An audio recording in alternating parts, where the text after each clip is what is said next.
መንግስት የነዳጅ አቅርቦት እጥረት በኢኮኖሚያችን ላይ እና በማህበራዊ እንቅስቃሴያችን ላይ ሊኖረው የሚችለውን ተጽዕኖ ከወዲሁ መረዳት በአንድ በኩል ነዳጅን በቁጠባ እንድንጠቀም መመሪያ ያስተላለፈ ሲሆን በሌላ በኩል ግን አቅርቦቱን ለማሳለጥ በተባራሪ ገበያ ወይም ስፖት ማርኬት አማካኝነት በከፍተኛ ውድ ዋጋ በመግዛትና በማቅረብ ላይ ይገኛል።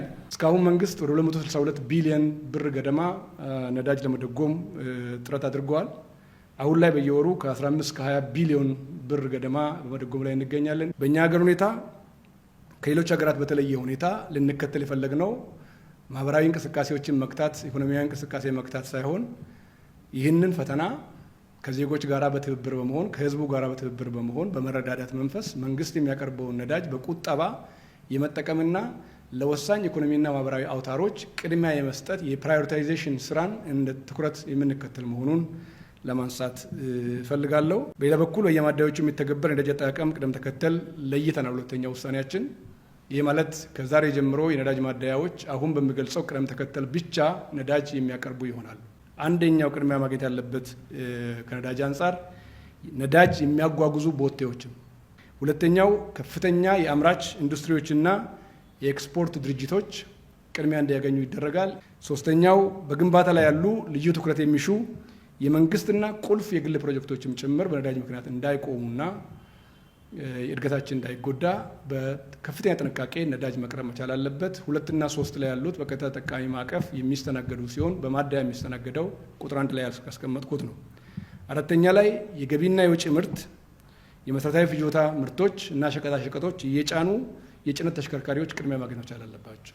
5ኛው የግብርና ስራችን ለማዘመን የሚያገለግሉ የእርሻ ትራክተሮች ያሉበት አካባቢ ላይ ልዩ ትኩረት ሰጥቶ የእርሻ ትራክተሮችም ነዳጅ እንዲያገኙ የሚደረግ ይሆናል።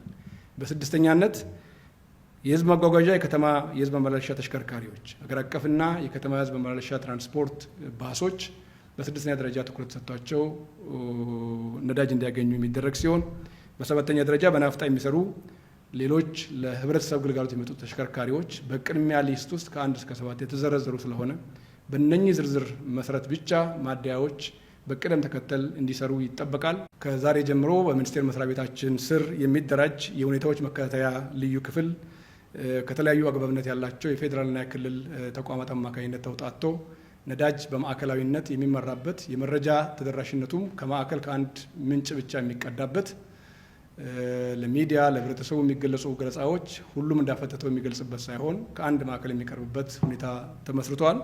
የሁኔታዎች መከታተያ ልዩ ክፍሉ ከፌዴራል የሚመለከታቸው አካላት የንግድ ሚኒስቴር፣ የገንዘብ ሚኒስቴር፣ የጉምሩክ ኮሚሽን፣ የፌዴራል ፖሊስ፣ የብሔራዊ ደህንነትና መረጃ፣ ሌሎች ተቋማትም ነዳጅ እና ኤነርጂ ባለስልጣን፣ ነዳጅ አቅራቢ ድርጅት በጋራ ሆነው በአንድ ክፍል ውስጥ በጋራ 24/7 የሚከታተሉበት ስርዓት ዘርግተናል። ከክልል የፕሬዝዳንት ጽህፈት ቤት ኃላፊዎች፣ የንግድ ቢሮ ኃላፊዎችና የክልል ፖሊስ ኮሚሽን ኮሚሽነሮች የሚሳተፉበት ሲቹዌሽን ሩም አደራጅተን በልዩ ሁኔታና ጥበብ ነዳጅን በቁጠባ የምንጠቀምበትን ስርዓት የመትከል አቅጣጫ ተከትለናል። እስካሁኑ ጉዞ ነዳጅ በማቅረብ በማሰራጨትና በግብይት ዙሪያ ወደ 658 ሰዎች በህግ ቁጥጥር ስር ውለው አስፈላጊው የእርምት እርምጃ በመወሰድ ላይ ይገኛል። በድምሩ 720,039 ሊትር ነዳጅ በጸጥታ አካላት ቁጥጥር ስር የተወረሰና ለመንግስት ገቢ የተደረገ መሆኑን ማንሳት ያስፈልጋል። ይህን ማነሳበት አሁንም ቢሆን በሳቦታጁ በሌብነቱ ውስጥ እና በግብይት ሰንሰለቱን መንግስት ካስቀመጠው አቅጣጫ ውጪ ተግባራዊ ለማድረግ የሚደረግ የትኛውም ሩጫ ከመንግስትና ከህዝብ እይታ ውጪ ስለማይሆን ተገቢ ቁጥጥር የሚደረግበት መሆኑን አበክሬ ማንሳት እፈልጋለሁ። በተለያየ ኃላፊነት ደረጃ ያሉ ተቆጣጣሪ አካላት የንግድ መዋቅር 52 ሰዎች፣ የጸጥታ ህግ አስከባሪ አካላት 23፣ የማደያ ባለቤቶች ስራ አስኪያጆችና ሰራተኞች 52 ሰዎች፣ ሾፌሮችና ረዳት ሾፌሮች 43፣ ሌሎች ህገወጥ አዘዋዋሪ ግለሰቦች 488፣ በጥቅሉ 658 ሰዎች ቁጥጥር ስር ውለው አስፈላጊ የህግ እርምጃ በመውሰድ ላይ ይገኛል።